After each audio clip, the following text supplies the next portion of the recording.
What's up, everyone? Welcome back to Cinema Essentials.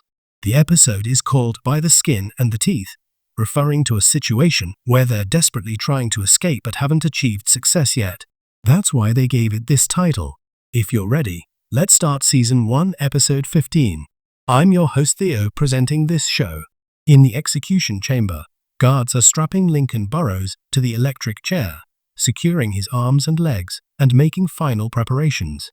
When everything's ready, they pull back the curtain so people in the viewing room can see. Looking out from the execution chamber, Lincoln sees someone and tries to say something, but with the mouth restraint on. Only his lips move, no sound comes out. Scofield watches Lincoln's lip movements, trying to figure out what he's saying, but can't make it out. Just as they're about to cover Lincoln's face with a black hood, and everything's ready for the execution, the phone rings in the execution chamber, and they quickly close the curtain. While Scofield and Veronica are sitting there anxiously wondering what's happening, the warden comes out and says the judge called new evidence has emerged, so the execution is temporarily postponed. He doesn't know if it's for a day or a week. After saying goodbye to Lincoln, Veronica goes back to the judge to investigate the details. Lincoln asks if Scofield saw him in the viewing room. When Scofield says he didn't see anyone, Lincoln tells him it was their father who they thought was dead. That man is our father. Scofield says he abandoned us for about 30 years, so why show up at this last minute? It must be someone else who looks like Dad. But Lincoln insists he remembers their father's face. Well, you were too young, so you probably don't remember much. As for why he appeared, we need to find answers. In Caroline's office, Paul Kellerman and a woman are holding tea bags, waiting for the water to boil. When she asks why Lincoln isn't dead yet, Kellerman says an anonymous tip was given to the judge. Caroline orders that they're all one team find out where the leak came from and eliminate it. When the judge returns home from work, he finds an envelope slipped under his door. Reading it, he discovers that Terence Stedman's autopsy shows an appendectomy scar with no notation. Another document shows Terence Stedman had his appendix removed at age 12, and hospital records aren't kept for that long. It tells him to exhume Terence Stedman's body for re-examination, and the execution is postponed for another 2 weeks. The prosecutor argues that exhuming the body is too extreme, but since there are no hospital records left, this is the only way to verify if the deceased is really Terence Stedman. Veronica calls Scofield to inform him about the exhumation and tells him to take care of his health. When Sucre asks what they'll do if it really is Stedman's body, Scofield says regardless of whether the body is real or not, he won't just sit and wait, they'll continue with their work. Sucre is relieved and excited that Scofield is saying this. Warden arrives and talks to Lincoln, saying they're going to exhume the body. He's never encountered this situation before, but the good news is there are people on the outside working hard for Lincoln's freedom. Lincoln mentions there's someone in the viewing room when executions are scheduled. When asked if he's talked to everyone, the warden says according to his list, there's a reporter named William Praw. That's the only male name. When asked if Lincoln knows him, Lincoln says he doesn't recognize that name. Scofield is frantically searching through tattoos, telling the drunk to keep his hand steady. When Sucre asks what he's looking for, Scofield replies he's looking for another way out of prison.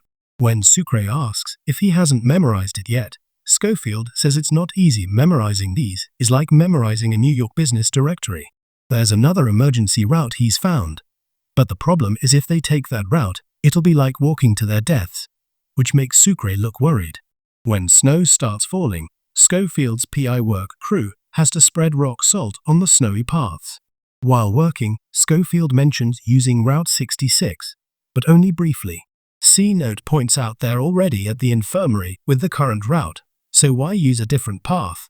Scofield explains there's a 12-inch new pipe installed under the infirmary people can't enter, and if they spray the chemical like before, they'll be noticed. That's why they need to find another route. From the guard station to the psychiatric ward they can go halfway underground, but the other half has to be above ground. C-Note says a whole group of prisoners walking around at night will be seen by guards. Sucre agrees, saying Scofield's right about the death walk scenario. When asked about the above-ground route from the guard station to the psychiatric ward, Scofield points out that Sucre is standing right on that opening. Sucre exclaims they'll be seen by everyone from the 3 towers behind them are like ducks in a shooting gallery. Unable to access the club's skis anymore, Sucre stares at the entrance to cell block A. When he hears about going back into those walls tonight, he asks why, looking at Scofield. They need to check the psychiatric ward and memorize the underground pipeline routes. Scofield admits C-Note is right, going up in the open yard would make them sitting ducks. But when he sees Marge Sanchez collecting laundry, Scofield gets an idea and says not to worry, he's got a plan. Due to the judge's decision to exhume the deceased brother's body, Vice President Caroline Reynolds is in tears during a press conference. While the body is being exhumed, Veronica and Nick discuss some details about the corpse. Scofield goes to the laundry where Marge Sanchez works and asks for help.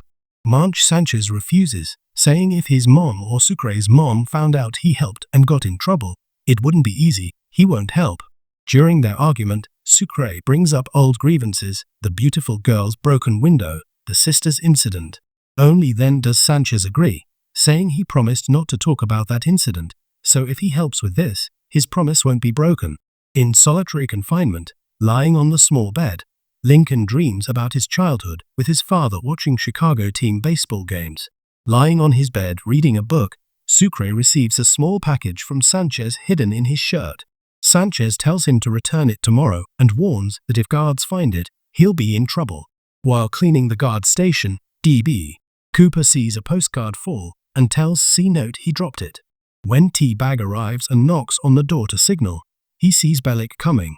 The wall has cracked and the concrete chunks they put in before are coming out, so C-Note leans against the wall. When Bellic arrives with the usual crackers and tea, he tells C-Note to get to work. When C-Note says his leg hurts and he needs to rest, DB Cooper pushes him and tells him to work faster. Bellic comments that he's getting old but still has some fight left, then leaves. Right after Bellic leaves, the wall completely collapses and all the chunks fall out. While Scofield and others are packing concrete and chunks into the hole with shovels, 2 guards ask T-Bag about a soccer player named Jerry Rice from the San Francisco 49ers team, asking what state he's from. When T-Bag says he doesn't know much about soccer, they explain he's a striker now playing for Denver Broncos. When T-Bag still doesn't know, one guard says someone inside must know and goes to open the door. T-Bag quickly answers that Jerry Rice is from Starkville, Mississippi, and only then do the guards say that's right, he's from that state, and they leave satisfied. Sarah arrives to check Lincoln's health and gives him medication.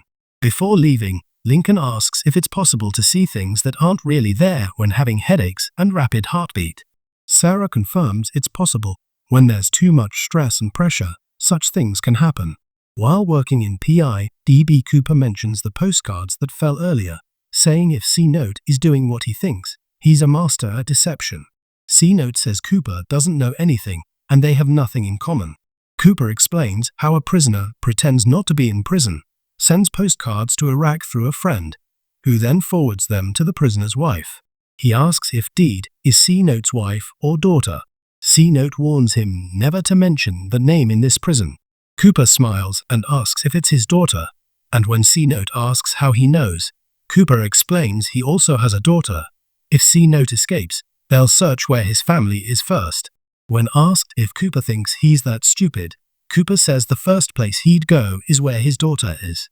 Cooper points out they now have something in common, and C-Note smiles, satisfied. Looking at tattoos with 2 mirrors, Scofield says the pipes under the psychiatric ward are very complicated. If they take one wrong turn, they won't make it back to the cell block in time. When Sucre asks how complicated it is, Scofield explains that when this prison was built in 1858, there were lead pipes underneath. When they learned lead was harmful to health, they installed copper pipes but didn't remove the lead ones. There are still about 1,000 meters of them down there. Just 2 years ago, they installed plastic pipes. If he makes one wrong turn, he'll be lost down there. Putting on the guard uniform Sanchez brought, Scofield quietly emerges from the pipeline. While assessing the situation, a tower searchlight suddenly hits him. Scofield is startled, but calmly raises his hand and waves, making the guard think he's a guard, so the light turns off. Arriving at the psychiatric ward, he presses the button to open the door. The duty officer opens it and jokingly calls him a Power Ranger in blue, asking if he's come to the psychiatric ward, saying he doesn't want to return to cell block A yet and asking he want to use bathroom. The officer agrees and opens the second door. When asked where the bathroom is, the officer directs him straight ahead. Out the door, turn right. Scofield goes downstairs to find the exit point from underground, checking room by room. Finally finding the opening, he memorizes the room number, closes the door, and heads back. Guard arrives and asks what the blue guy is doing there. Scofield says he's looking for the bathroom. The officer said straight ahead. Out the door, turn left. The guard corrects him, saying it was right, not left, and Scofield casually walks away. When the body decomposes beyond examination, the doctor says only the dental records remain to check, and everything matches perfectly. He adds that if they're not sure, they can have other doctors examine it too. Exiting the infirmary, Caroline waits at the door and asks how it went. Are there any other problems to find? Nick separates the two women to prevent conflict. Returning from the psychiatric ward and confirming the area is clear, Scofield opens the drain cover and descends back into the underground pipeline. With count time approaching and Scofield still not back, Sucre is getting worried. The counting guard is checking room by room, getting closer to theirs. Coming through the underground line and reaching the area with boilers, Scofield hears a guard come down and talk, so he backs up and accidentally touches the hot steam pipe with his back. The guard not only doesn't leave immediately, but takes out a bottle and drinks for about 2 sips. Scofield grits his teeth and endures silently. When the guard finally leaves after checking rooms with his flashlight, Sucre opens the basement and pulls Scofield out, but his entire back is burned and torn. When Sucre suggests taking off the shirt, Scofield says the heat has fused the skin and shirt together, but he insists on taking it off quickly. If guards see him wearing it, he's dead. Sucre counts to 3 and rips off the shirt, while Scofield screams in pain. As usual, they had to exclusively use the infirmary. Due to the burns on his back, Scofield ends up in the infirmary getting bandaged. Unrelated to Scofield's injuries, Sucre is being interrogated in the warden's office. When Bellick asks if Sucre beat up Scofield because he talks too much, Sucre denies it completely. The warden tells Sucre to tell the truth or face more consequences. Sucre insists he didn't do it. He found Scofield having seizures during the last lineup, and being a quiet person, he didn't expect it to be this serious. When midnight came and he checked, he found Scofield unconscious on the floor. Bellick makes sarcastic comments, but Sucre says if they don't believe him, they can ask the doctor after the examination. While giving medication, Sarah asks if he did it himself. Scofield says as the doctor knows, he doesn't answer such questions. Looking at the shirt, Sanchez says it's ruined and he's dead. Sucre apologizes for the accident. When Gary arrives asking if the shirt is ready, they explain there's a problem. It got burned by fire. Sanchez asks how they managed to burn a guard's shirt, but Sucre says it's better if he doesn't know and walks away. Caroline's people are thoroughly examining the CCTV records from the judge's house. During the examination, they note that whoever delivered the envelope knew exactly how to avoid the cameras. Looking closely at where the envelope was inserted, one person says they recognize the man. When Katie arrives, she treats Scofield's wounds and shows him fabric pieces extracted from his flesh, saying this isn't prisoner clothing, it's from a guard's uniform. A guard escorts Scofield to room 40. Inside, he removes his shirt and all bandages, looking at his wounds in the mirror, trying to say something to Sucre. But with life's uncertainties, episode 15 comes to an end. What will happen next in episode 16? Stay tuned to find out. This series will continue daily until the end, so please like and subscribe to the Cinema Essentials channel. Thank you all for watching until the end.